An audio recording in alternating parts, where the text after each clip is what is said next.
तो सर्वसिद्धि धोवे मचले मनोभवं गतिं पते बोच्छामि समय पावुर मिले मोक्षुद केवली भणिरम्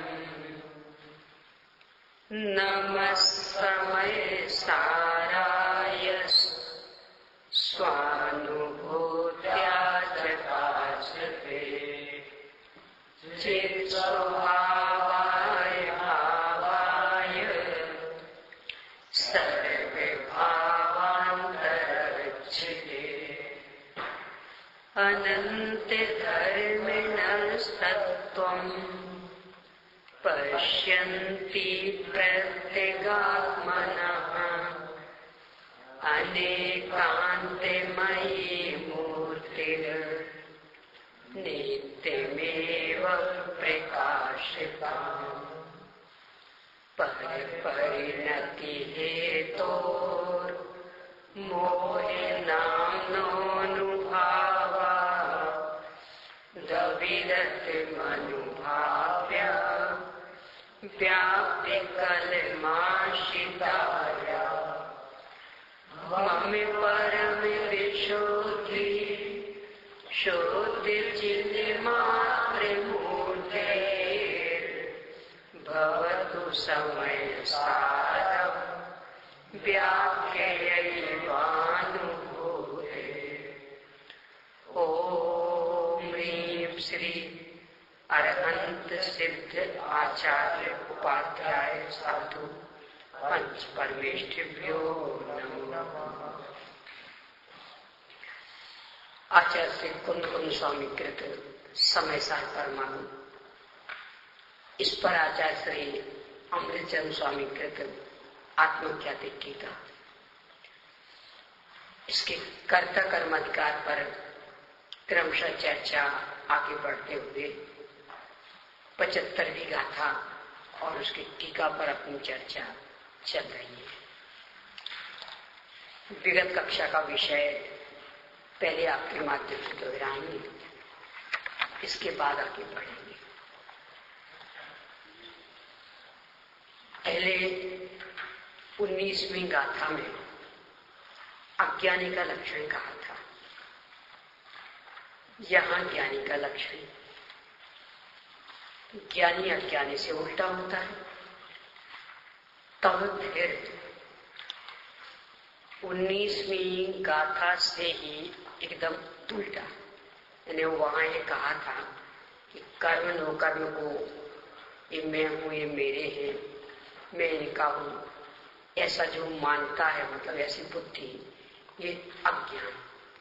तो वैसा ही यहां उत्तर देना चाहिए था कि कर्म और नो कर्म मैं नहीं हूं, आइए मेरे नहीं है, इस तरह की जो मान्यता वो ज्ञान। ऐसा लक्षण ना दे करके यहाँ जो नहीं करता वो ज्ञानी, इस प्रकार से लक्षण बताया है। इसका कारण आपको बताना है। बोलिए दूसरी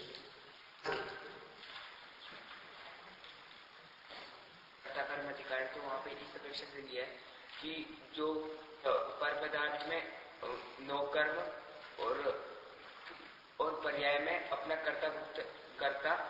कर्तापना मानता है, उसको यहाँ पे कर्तापना नहीं मानता है, उसको यहाँ पे क्या नहीं था। और वहाँ पे ऐसा, वहाँ पे अज्ञानी का ऐसा लिया कि जो पर पदार्थ में अज्ञानी का कैसा लिया ये तो मैंने बता दिया, कारण बताना है आपको। क्योंकि वहाँ पे जीवा जीव अधिकार है, उसकी अपेक्षा से वहाँ पे बताना। बहुत अच्छा, वहाँ जीवा जीवाधिकार है, इसलिए एकत्व ममत्व की मुख्यता, और यहाँ कर्तृकर्म अधिकार है, इसलिए कर्ता भोक्ता की मुख्यता। बैठ जाइए आप भी। टीका में नहीं तो पहले कर्म और नो कर्म, कर्म में क्या क्या लेना है, बोलिए। पीछे दोस्तों, बहुत अच्छा। नो कर्म और संस्थान सूक्ष्मता स्थूल। आप भी उत्तर दीजिए, विश्लेषणात्मक और स्पष्ट कीजिए। शरीर आदि तो उदाहरण हो गए, जिनके आश्रय से उदय और बंद होता है। किनका? पूरा बहुत अच्छा, बैठिए। टीका में अंतरंग और बहिरंग इस तरह के शब्दों का प्रयोग है। इसका कारण आपको बताना है। अंतरंग, मोह, राग, द्वेष, कर्म, इनको तो अंतरंग लिया क्योंकि इंद्रिय गोचर नहीं है, और संस्थान आदि को बहिरंग लिया क्योंकि इंद्रिय गोचर है। बहुत अच्छा, बैठिए।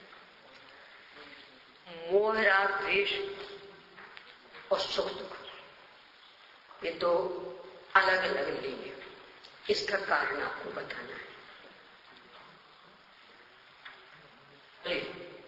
तीसरी पंक्ति। द्वेष को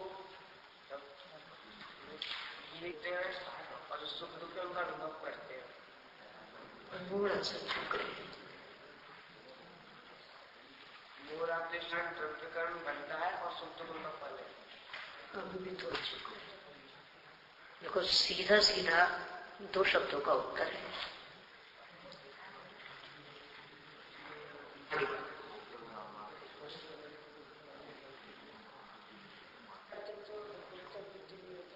कर्तृत्व के लिए कौन सा और भोक्तृत्व के लिए कौन सा?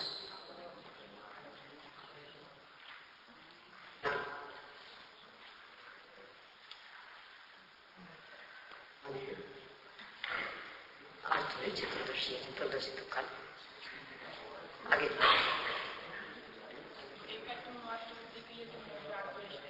आगे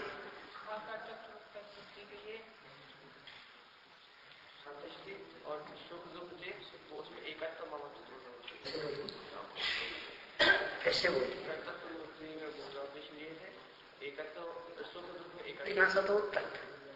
एकत्व मत की चर्चा तो जीवा जीवाधिकार में हो गई। तो मोह राग द्वेष एक कर्तृत्व बुद्धि के प्रतीक, मतलब उनके प्रतिनिधि, और सुख दुख ये भोक्तृत्व बुद्धि के प्रतिनिधि। बैठ जाइए सभी जन। यहाँ उदाहरण घड़ा, मिट्टी और कुंभ का ये है। इसमें आपको सिद्धांत बताना है, यानी घड़े के स्थान पर कौन है, मिट्टी के स्थान पर कौन है और कुम्हार के स्थान पर कौन है। हाँ भाई, दूसरी पंक्ति अंतिम आगे। उसमें इस प्रकार बताया था, उसके स्थान पे तो आत्मा है, और जो घड़ा है उसके स्थान पे जो नवीन कर्म वो है, मतलब सोच समझ के बोलिए। घटाना किस चीज को है? नहीं, हाँ, तो जो ये तो मैंने बता दिया है। जो मिट्टी है वो स्वयं कारण में परिणमित हुई है। वो नहीं पूछा है किसके स्थान पर किसे रखना है, ये पूछा है। आत्मा वो तो हो गया, उसको क्यों धोए रखे। आगे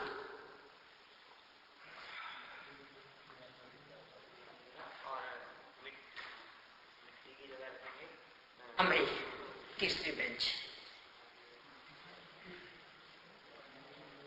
मार और आत्मा का हो गया है, उसे नहीं दोहराना है, उससे आप मिट्टी के साथ पुद्गल परिणाम पुद्गल।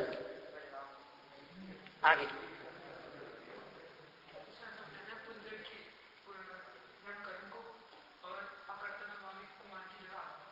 कर्म को नो कर्म के स्थान, नो कर्म को किसके स्थान पर रखना?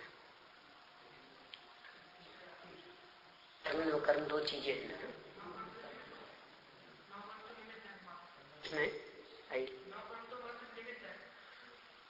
दूसरे प्रकरण का प्रश्न नहीं है, इस प्रकरण में तो कर्म नो कर्म दोनों एक साथ लिए हैं।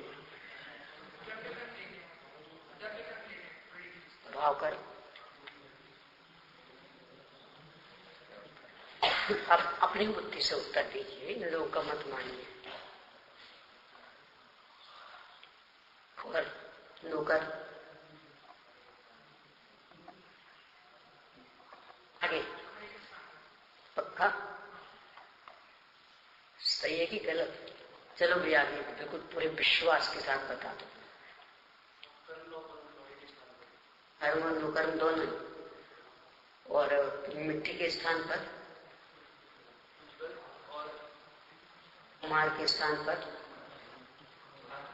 बहुत अच्छा, बैठ जाइए, सभी जन बैठ जाइए। कुम्हार के स्थान पर है आत्मा, मिट्टी के स्थान पर है पुद्गल, और घड़े के स्थान पर है कर्म नौकर्म सब, मतलब पुद्गल का परिणाम। कुम्हार के स्थान पर आत्मा रखा, इसमें कोई बुरा मानने की आवश्यकता नहीं है। अभी कल के ही गुरुदेव जी के प्रवचन में था वो गधा वाला, कि आत्मा को गधा का, सम्यक ज्ञानी को गधा का।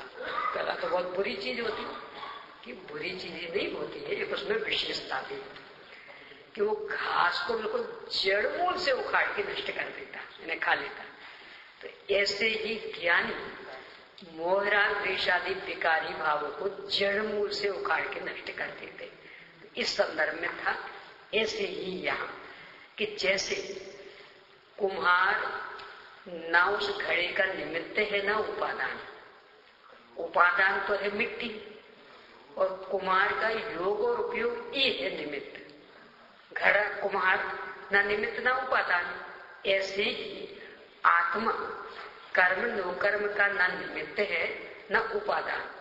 कर्म नौकर्म का उपादान तो है पुद्गल, और निमित्त है वो एक समयवर्ती आत्मा का परिणाम। आत्मा नहीं, आत्मा का एक समयवर्ती परिणाम वो निमित्त।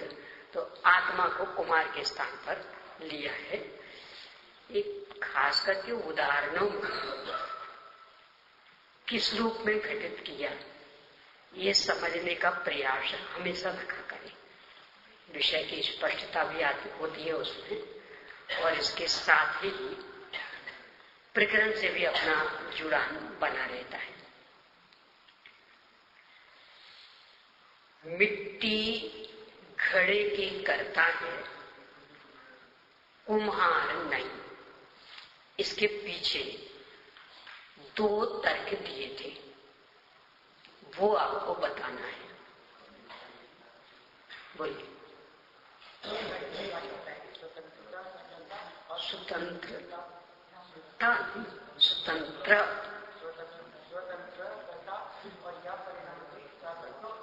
स्वतंत्र होकर कार्य करे। और जो उसको परिणाम हो जाए वो के कार्य करे वो करता। लेकिन वो तो स्वतंत्र घड़े रूप कार्य करती है, उसको घड़े रूप परिणाम हो जाते हैं, इसलिए वो करता है। बहुत अच्छा बैठिए। कुम्हार ने भी तो स्वतंत्रता से ही बनाया है घड़ा। हाँ तो कैसे और नहीं तो कैसे? आगे नहीं, अभी उदाहरण करें। कुम्हार ने भी, यानी किसी ने उसे बाध्य थोड़ी किया था कि तुम घड़ा बनाओ घड़ा बनाओ। स्वतंत्रता से उसने आजीविका चुनी।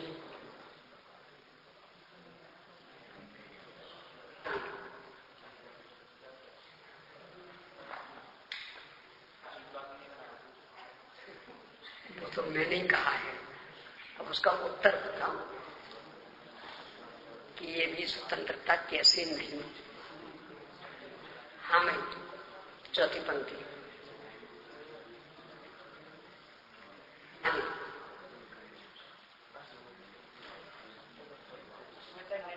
वो मिट्टी के और चक्र के अधीन है, इसीलिए मिट्टी के और चक्कर उसके अधीन है, इसलिए क्या अधीन है उसकी? यहाँ तो प्रश्न दूसरा है। उसने जो घड़ा बनाया, बनाने का भाव किया, योग उपयोग रूप परिणमित हुआ, तो वो उसका स्वतंत्र परिणमन है कि नहीं? आगे जो कुमार है वो घड़े की सुने खलिहान की।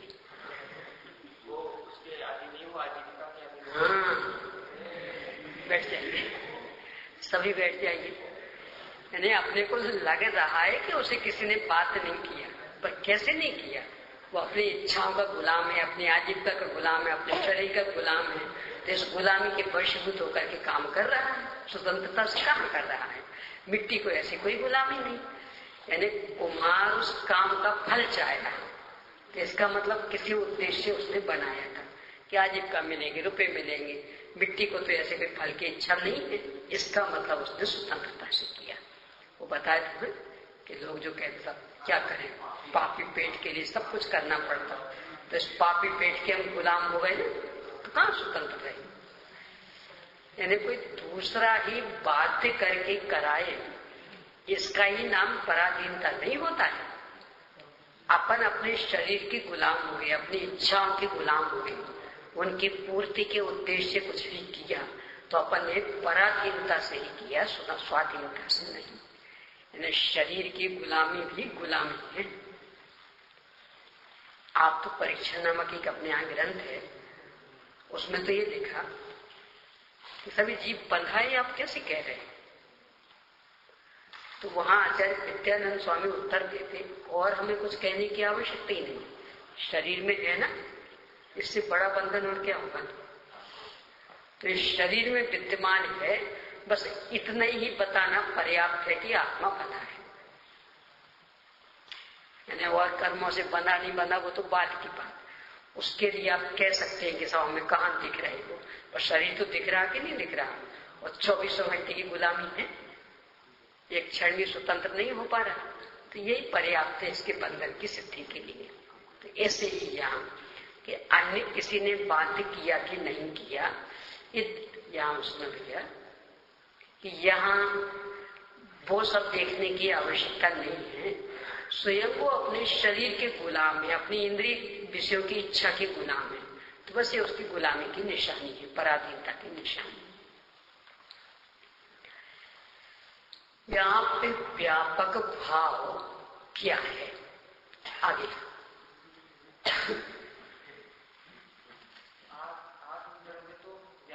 कार्य नहीं पूछा है, परिभाषा जो जिसमें व्याप्त है, मतलब फैला हुआ है वो है व्याप्त, और हुआ है जो फैला हुआ है वो है व्याप्त, और जिसमें फैला हुआ है वो है व्यापक। अब उदाहरण दीजिए।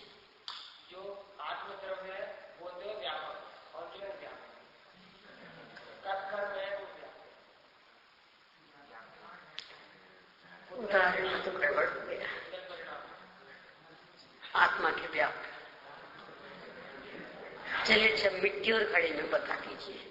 जो मिट्टी है वो है व्यापक, और जो घड़ा है वो व्यापक। अब आत्मा में बता दीजिए।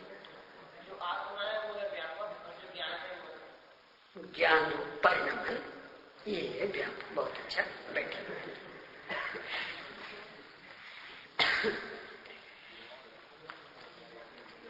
स्पर्श से गंध वर्ण आदि और संस्थान स्थूलता आदि, ये दो तरह के समूह किसके प्रतीक है?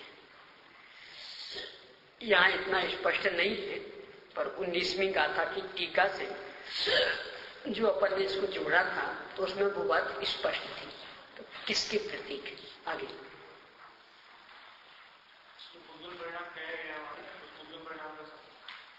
और संस्थान आदि तो अलग अलग क्यों कही? आगे 5वीं पंक्ति।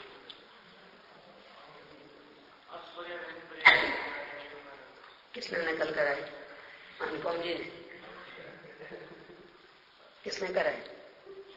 अनुपम जी की आवाज थी ना, और इसलिए तो गर्दन नीची हो गई थी ना, कैसे नहीं थी? अनुभव किसने कराई? कराई तो है, आवाज तो आई है।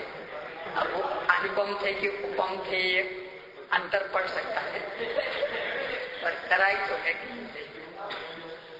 बोलिए, आप ही बोलिए, कितने कराई? जल्दी जल्दी से बता दीजिए, किसका सुन के उत्तर? अनुपम जी ने है? यही तो अनुपम भैया है। हाँ?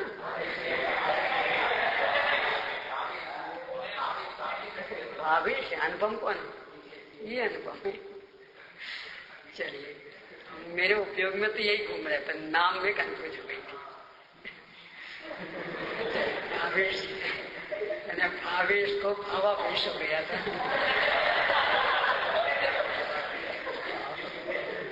अपराध भावावेश में ही होते हैं हमेशा, जागरूकता में थोड़ी अपराध होते हैं। चलिए बैठ जाइए। देखो, नकल करने और कराने की पद्धति बहुत, यानी ज्ञान का क्षेत्र ऐसा क्षेत्र है कि इसमें बेईमानी के लिए कहीं अवसर नहीं है। कदाचित तत्काल का लाभ आपको नकल से मिल जाएगा, पर आगे यानी आपको विषय तैयार नहीं होगा तो आगे तो फिर कदम कदम पर खतरा है। इसलिए कभी भी ज्ञान के क्षेत्र में बेईमानी की नहीं सोचना, बिल्कुल ईमानदार, न नकल करना और न कराना।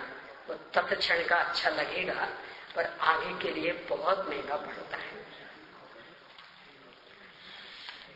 यहीं तक अपनी चर्चा हुई थी। इसमें कुछ आपको पूछना हो तो पूछ सकते हैं। चलिए आगे। क्या चीज? उदाहरण में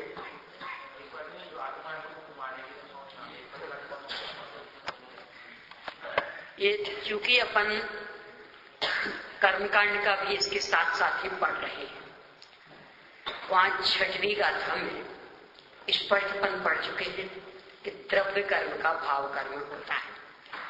जीव तो अपनी नादानी वश नहीं खड़ा करता है, विकार भाव कर्म की निमित्तता में खड़े किए थे, इसलिए इन्हें भी भाव कर्म कह देते हैं। तो मूल में भाव कर्म किसका रहा? पुद्गल का परिणाम। कौन व्यापक है उसमें? तो पुद्गल। तो जैसे मिट्टी घड़े में व्यापक है, ऐसे ही भाव कर्मों में द्रव्य कर्म व्यापक है। द्रव्य कर्म पौद्गलिक, इसलिए भाव कर्म भी पौद्गलिक। यानी आप कर्मकांड की 6वीं गाथा की आधा से इसको पढ़िएगा। तो जैसे मिट्टी पौद्गलिक, घड़ा पौद्गलिक और मिट्टी पूरी घड़े में व्यापक है, ऐसे ही भाव कर्म में द्रव्य कर्म व्यापक है। यानी द्रव्य कर्म की फल देने की शक्ति का वास्तविक नाम है भाव कर्म। अपन ने तो उसके निमित्तता से नई विकृति खड़ी की थी, वो उसकी निमित्तता से की थी, इसलिए इसका नाम भी भाव कर्म पड़ गया था। मूल में तो ये भाव कर्म नहीं था, ये तो विकृति थी। तो भाव कर्म क्या था कि वो पुद्गल की ही फल देने की शक्ति। तो पुद्गल की फल देने की शक्ति पुद्गल से अभिन्न है, पुद्गल उसमें व्यापक है। इसलिए द्रव्य कर्म भी पौद्गलिक और भाव कर्म भी पौद्गलिक। ठीक है। और उसकी निमित्तता में अपना परिणाम हुआ। तो जैसा लोक में ये न्याय है कि जो जिसकी निमित्तता में होता वो उसका कहलाता। वही अपन वो चारों कारण 6वीं गाथा के समय जो लिए थे अपन ने, राग आदि को पुद्गल कहने के पीछे 4 कारण, तो वो पूरे यहाँ दोहरा लेना। तो उस न्याय से अपने अंदर उत्पन्न होने वाले विकार भी उसके, तो वो वाला भाव कर्म पुद्गल का था, तो ये वाला भाव कर्म भी किसका हो गया? पुद्गल का। तो इसमें भी व्यापक कौन है? पुद्गल। ठीक है। अब आत्मा क्या कर रहा कि जैसे जिस समय घड़ा बन रहा था, मिट्टी घड़े रूप परिणमित हो रही थी, तो कुमार क्या कर रहा था कि कुमार तो मात्र सहज ज्ञाता दृष्टा था, उसका योग और उपयोग उसमें निमित्त था। तो ये उपयोग तो क्षणिक था, बस निमित्तता उसकी थी, पूरे कुम्हार की नहीं। कुमार तो मात्र सहज ज्ञाता दृष्टा। ऐसी ही आत्मा, शाश्वत आत्मा त्रैकालिक आत्मा, कि वो तो शायद ज्ञाता दृष्टा रहा, और उसका जो उस समय का विकार, यानी जो नया भाव कर्म, नई विकृति इसमें पैदा हुई, वो उसमें निमित्त है। तो कदाचित कर्ता कहो तो उस विकार को कह सकते हो, आत्मा को नहीं, क्योंकि आत्मा उस एक समय के विकार जितना नहीं है।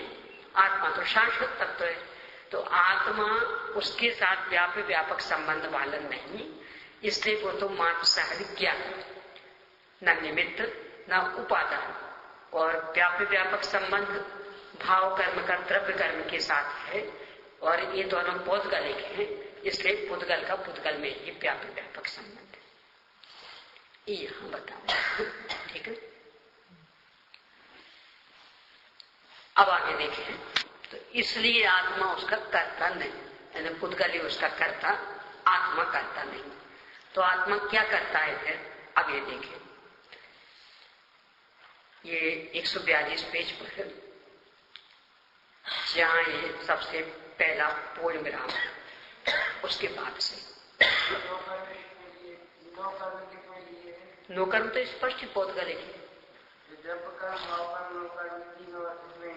पौधगल, हाँ, द्रव्य कर्म, भाव कर्म और नो कर्म तीनों तो हैं घड़े के स्थान पर, और मिट्टी इन तीनों का उपादान ते पुद्गल के स्थान पर, यानी मिट्टी के स्थान पर पुद्गल, घड़े के स्थान पर द्रव्य कर्म, भाव कर्म, नो कर्म, और मिट्टी के स्थान पर पुद्गल, और कुम्हार के स्थान पर आत्मा, और कुम्हार का आत्मा मतलब शाश्वत आत्मा, और कुम्हार का एक समय का जो योग उपयोग, यहाँ उसकी अभी चर्चा नहीं है, यहाँ तो उसको पूर्ण किया, आगे उसकी चर्चा करेंगे, यानी प्रश्न खड़ा करेंगे कि सब कोई निमित्त तो होगा ना, तो फिर उत्तर देंगे कि वो योग उपयोग कुम्हार नहीं।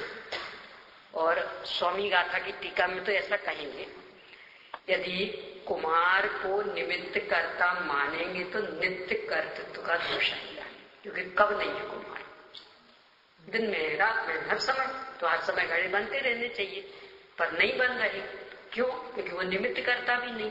तो क्या है निमित्त कर्ता, कि वो योग उपयोग, तो जिस समय उसका योग उपयोग होता है उसकी निमित्तता में कार्य हो जाता, और योग उपयोग जब नहीं है तो कार्य नहीं होता है।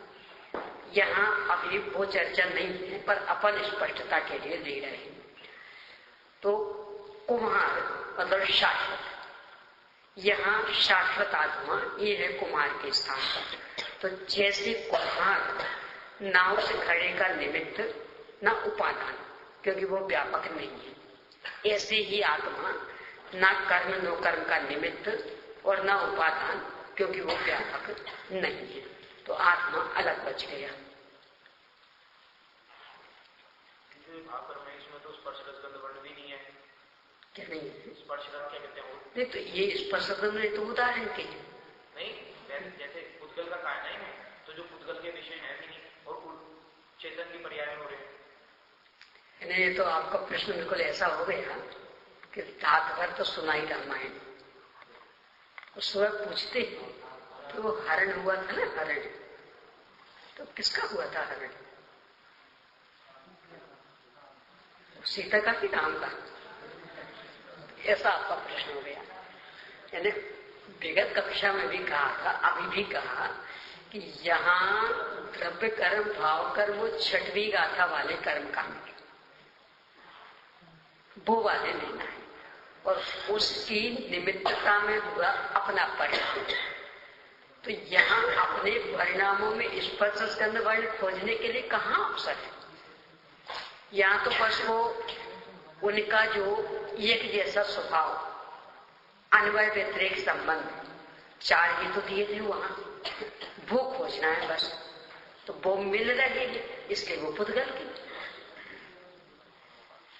और जब वो प्रकरण अपन ने लिया था वहां काफी विस्तार दिया था, लड़की पराये घर का धन, तो पराये घर का उसमें क्या पाया जाता बोल, पर अन्वय व्यतिरेक उसके साथ जुड़ा, तो वहां का कहला बेटा क्या हो रहा भैया? आपको विषय स्पष्ट है? बताइए जरा खड़े होके जल्दी। मैं हो भैया इनका प्रश्न था, क्या मैं समझा रही? सर्वज्ञ बन के मत बैठा करो, विद्यार्थी बन के बैठा करो, समझने के मूड में, हंसी मजाक के मूड में नहीं बैठ जाएगी। तो वहां जो 4 हेतु दिए थे कि जिनके साथ स्वभाव मिलता, और स्वभाव मिलने में क्या दिया था? एक तो जड़ता और एक पूर्ण गलन। इस पर सब गंध बढ़ने की तो बात ही नहीं थी। तो जड़ता और पूर्ण गलन स्वभाव इनका मेल खाता है, इसलिए इसको पूछते। और अन्वय व्यतिरेक भी, और इसके साथ ही द्रव्य का भाव होता, इस अपेक्षा भी। तो वो यहां लेना, स्पर्श गंध वर्ण आदि खोजने की कोशिश नहीं करना। लोक का भी यही नियम, बेटा पत्नी की आज्ञा पे चलता हूं, माता पिता को ठुकराता हूं, तो माता पिता क्या कहने लगते?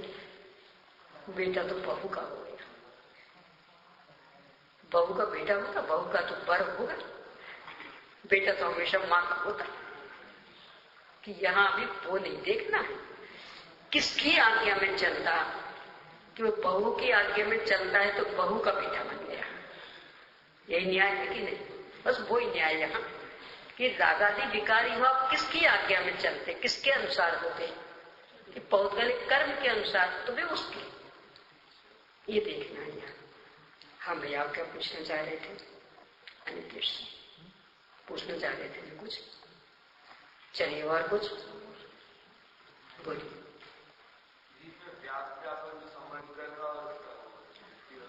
मिट्टी और घड़े का उदाहरण है, और द्रव्य कर्म, नो कर्म और पुद्गल का सिद्धांत है। हाँ, द्रव्य कर्म, भाव कर्म और नो कर्म, ये तो ये व्यापक, और पुद्गल ये व्यापक। बैठे। और तो पूछना है?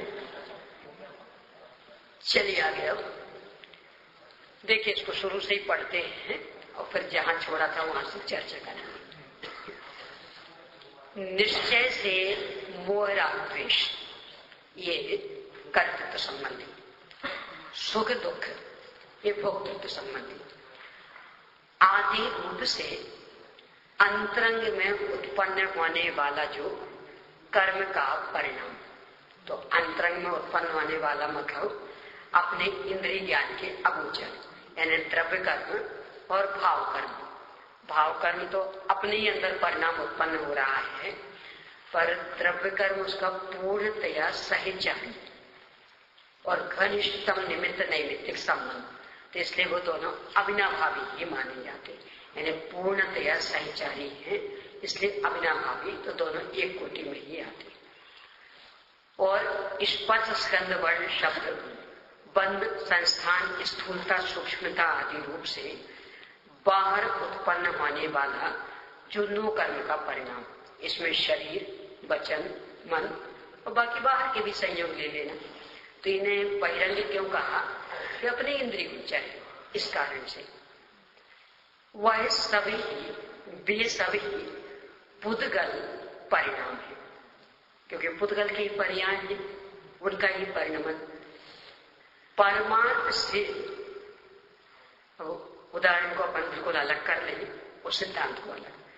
तो अभी परमार्थ से अपन नहीं पढ़े, जैसे कि जैसे घड़े के और मिट्टी के व्यापक भाव का सद्भाव होने से कर्ता कर्म बना है, यानी घड़ा कर्म और मिट्टी कर्ता।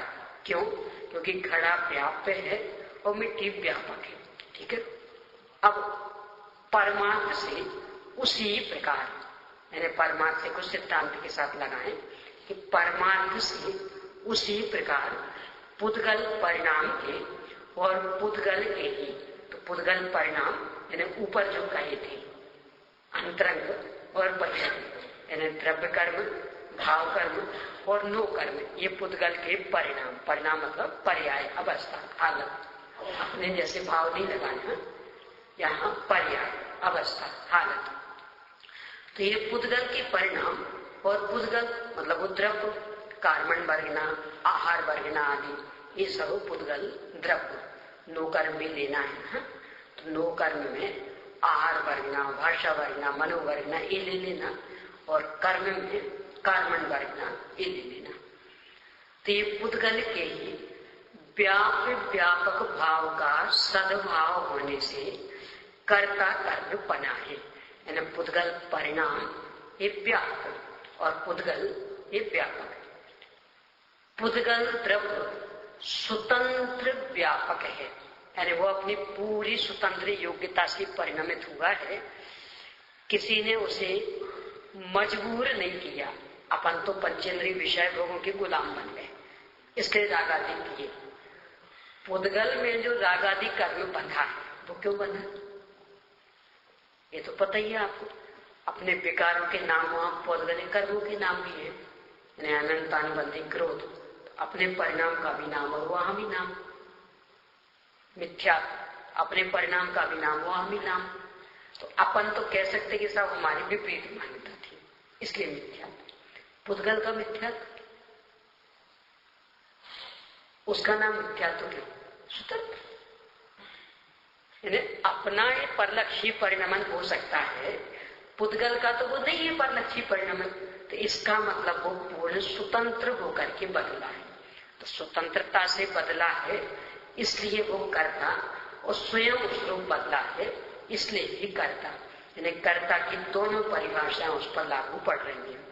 यानी अपने अंदर जो विकार हो रहा वो तो परलक्षी वृत्ति है, तो उसमें तो अन्य की सापेक्षता है, गुलामी है, पराधीनता है। पर पुद्गल का जो परिणमन उस कर्म रूप से हुआ है, उसमें कुछ भी गुलामी नहीं, उसकी स्वतंत्र योग्यता ही उस रूप से परिणमन करने की थी, इसलिए वो करता है। तो पुद्गल द्रव्य स्वतंत्र व्यापक है, इसलिए पुद्गल परिणाम का करता है। और पुद्गल परिणाम उस व्यापक से स्वयं व्याप्त, यानी व्याप रूप होने के कारण कर्म है, स्वतंत्रता से। कर्म की परिभाषा पता क्या दी, कर्तुः ईप्सिततमं कर्म, कर्तुः ईप्सिततमं कर्म, ये व्याकरण में। और उसका लक्षण ले तो यह परिणाम भवेत् स कर्म, कि जो परिणाम हुआ वो कर्म। तो जो ये पौद्गलिक परिणाम यानी द्रव्य कर्म, भाव कर्म और नो कर्म, इनमें ये दोनों परिभाषाएं घटित हो रही। वो स्वयं पर्याय है, इसलिए भी कर्म, और पुद्गल का स्वतंत्रता से हुआ कार्य है, स्वयं उस रूप पुद्गल परिणाम है। यानी कि वो एक पुद्गल का वैभव है, उसकी शान है, उस तरह का परिणाम। तो इसलिए भी तो वो उसका कर्म हुआ। यानी कर्म की भी जो दो परिभाषाएं आई हैं, वो दोनों परिभाषाएं पुद्गल परिणाम पर घटित हो रही। कौन कौन सी दो परिभाषाएं हैं, कर्तुः ईप्सिततमं कर्म, संधि हो जाएगी तो रहेगा वाक्य कर्तुः ईप्सिततमं कर्म, यानी कर्ता के लिए जो परम इष्ट होता है, ईप्सिततम परम इष्ट। तो कर्ता के लिए जो परम इष्ट होता वह कर्म कहलाता। अब परम इष्ट है, इसका अर्थ क्या, कि जो जिसको सबसे अच्छा लगेगा वो उस रूप बदलेगा, यानी अपना जीवन ही उस रूप बना लेगा। तो इस कर्ता ने तो पूरा जीवन ही उस रूप बना लिया, वो एक क्षण वाला जीवन, यानी पूरा उस रूप बदल गया। इसका मतलब ये उसे ईप्सिततम था, इसलिए कर्म। और दूसरा, यह परिणाम भवेत् स कर्म, ये अपने कलश का, कि जो परिणाम हुआ वो कर्म है, तो ये पुद्गल का परिणाम है, इसलिए भी कर्म। तो इस तरह से कर्म की दोनों परिभाषाएं, द्रव्य कर्म, भाव कर्म और नो कर्म पर घटित हो रही है, इसलिए ये उसके कर्म है। तो कर्ता की भी दो परिभाषाएं होगी और कर्म की भी दो परिभाषाएं होगी, और ये इनमें घटित हो रही है, इसलिए इनके साथ में कर्ता कर्म संबंध है। ठीक है, देखिए आगे। तो पुद्गल द्रव्य स्वतंत्र व्यापक है, इसलिए पुद्गल परिणाम का कर्ता है, और पुद्गल परिणाम उस व्यापक से स्वयं व्याप्त होने के कारण कर्म है। इसलिए पुद्गल द्रव्य के द्वारा कर्ता होकर कर्म रूप से किया जाने वाला जो समस्त कर्म नोकर्म रूप पुद्गल परिणाम है, उसे अब ज्ञानी की परिभाषा बता रहे हैं। यानी अभी तक तो वस्तु स्वरूप का प्रतिपादन था कि वस्तु स्वरूप ऐसा है। अब ऐसा ही जो मान लेता है वो ज्ञानी, और जो ऐसा नहीं मानता है वो अज्ञानी। यहाँ चूंकि ज्ञानी को बताना है तो अब उसको लेकर के चर्चा कि उसे जो आत्मा पुद्गल परिणाम को और आत्मा को घट और कुम्हार की भांति, तो पुद्गल परिणाम के स्थान पर घट अथवा घट के स्थान पर पुद्गल परिणाम और आत्मा के स्थान पर कुम्हार, यानी कुम्हार के स्थान पर आत्मा।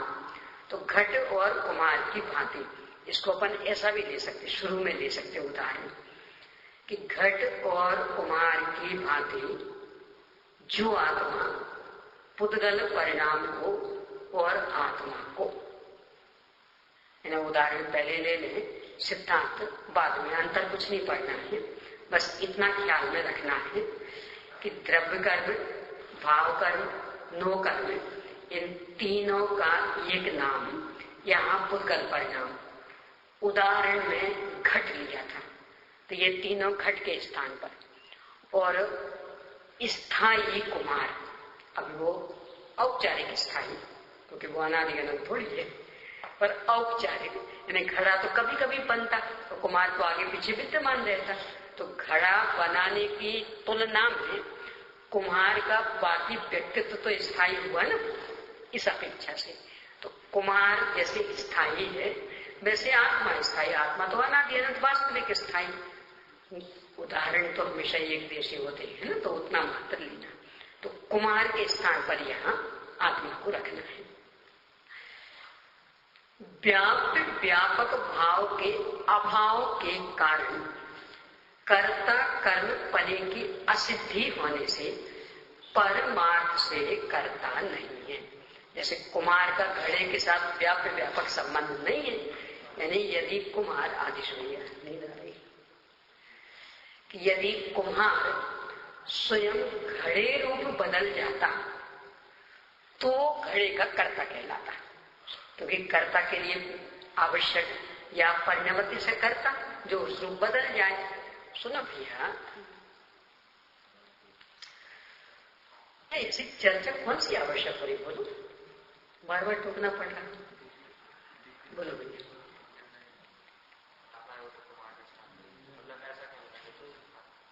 किसने बताया था? पिछली कक्षा मतलब मेरी कक्षा में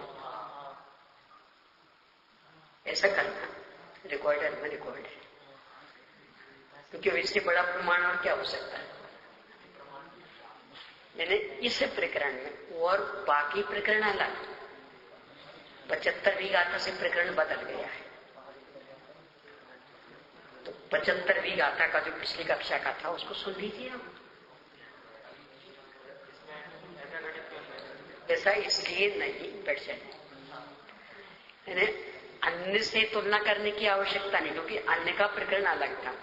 यहाँ तो पहले भी मैंने चर्चा की थी, कर्ता कर्माधिकार में कई बार ऐसा मोड़ आएगा, विषय एकदम बदल जाएगा। तो वो विषय कहाँ बदला, किस तरह का, उससे आपको जुड़ के चलना पड़ेगा। तो 74वीं गाथा तक का विषय अलग था, तो वहां तो वो अलग ही था। 75वीं गाथा से विषय बदल गया और ये विषय 11 गाथा तक, और अमृतचंद स्वामी के अनुसार है तो 10 गाथा तक एक स्तर से चलेगा। इसके बाद फिर विषय बदलेगा। तो इस प्रकरण को और पहले से नहीं जोड़ना है, मात्र 75वीं गाथा की जो पिछली कक्षा थी अकेला उससे जोड़ना। तो उसमें तो ये नहीं कहा था, परसों की कक्षा में कहा था मैंने, ज्ञानावर्णादि कर्म करता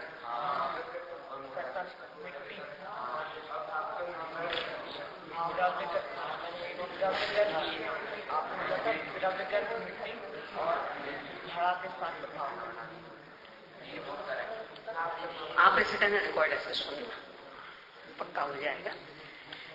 क्योंकि इतनी विस्मरणशील नहीं हुई, क्या पढ़ाया है, कहाँ विषय छोड़ा है, तो पूरा पूरा याद रहता है। 10-10, 15-15 दिन का भी अंतराल पड़ जाए तो इतनी तो जागरूक रहती है। तो सुनना, मैंने एकदम स्पष्ट ही कहा था कि द्रव्य कर्म, भाव कर्म, नो कर्म ये हैं पुद्गल के परिणाम। तो ये तो है पर्या, तो ये तो है घड़े के स्थान पर, और पुद्गल ये मिट्टी के स्थान पर, और कुम्हार के स्थान पर है आत्मा। आपके पास रिकॉर्डर रहता है, सुन लेना इसको फिर से।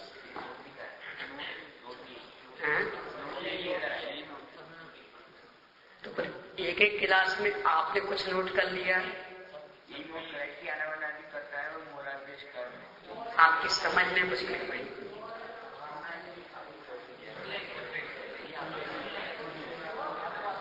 आपकी समझ में कुछ गड़बड़ी हुई, बल्कि चर्चा तो ये भी ली थी कि इन दोनों को अंतरंग क्यों कह रहे हैं। तो ये कहा था कि द्रव्य कर्म और भाव कर्म दोनों ही दिखते नहीं है अपने को, इसलिए अंतरंग का। तो जब उनको अंतरंग में ले लिया तो फिर अब उनको कर्ता किसे कहेंगे? आप सुन लीजिए फिर से।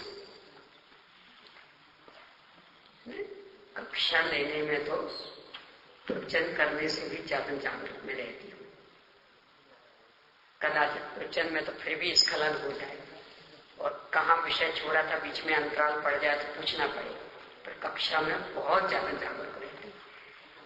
मैंने 20-25 दिन का भी अंतराल हो जाए तो भी पूरा ख्याल रहता विषय कहाँ तक पढ़ चुका, कहाँ छोड़ा है, कहाँ से आगे बढ़ना।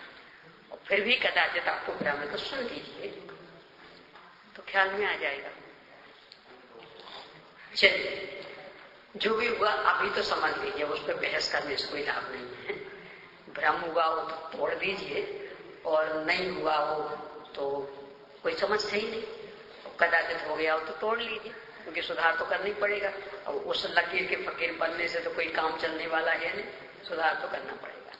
तो फिर से सुन लीजिए, द्रव्य कर्म, भाव कर्म और नो कर्म, ये तीन हैं घड़े के स्थान। पुद्गल द्रव्य ये है मिट्टी के स्थान पर, और शाश्वत आत्मा ये है कुम्हार के स्थान पर। क्यों ऐसा? क्योंकि द्रव्य कर्म, भाव कर्म, नो कर्म ये परिणाम है, दशाएं। दशाएं किसी द्रव्य की होंगी, तो किस द्रव्य की? कि पुद्गल की।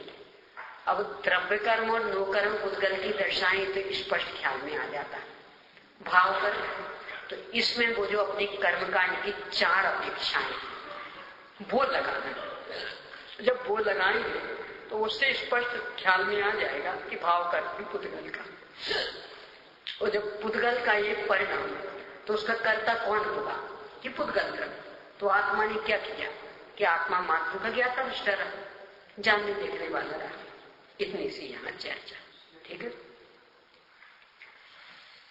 समय आपका हो गया है, चूंकि कॉपियां जांचनी है आपके बीच में ही, तो यही अपन विषय रोकते हैं, फिर आगे चलें।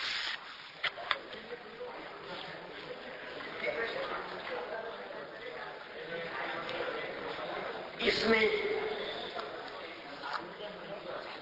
10वीं कक्षा की कॉपियां 11वीं वाले में है, और 12वीं कक्षा की कॉपियां 10वीं। इसमें गलत अर्थ नहीं लगाना है। उद्देश्य ये है कि चूंकि 10वीं वालों ने विषय सुना है। आपने तो सुना, पर हम आपको और क्या करें। तो 10वीं वालों ने विषय सुना है, इस कारण से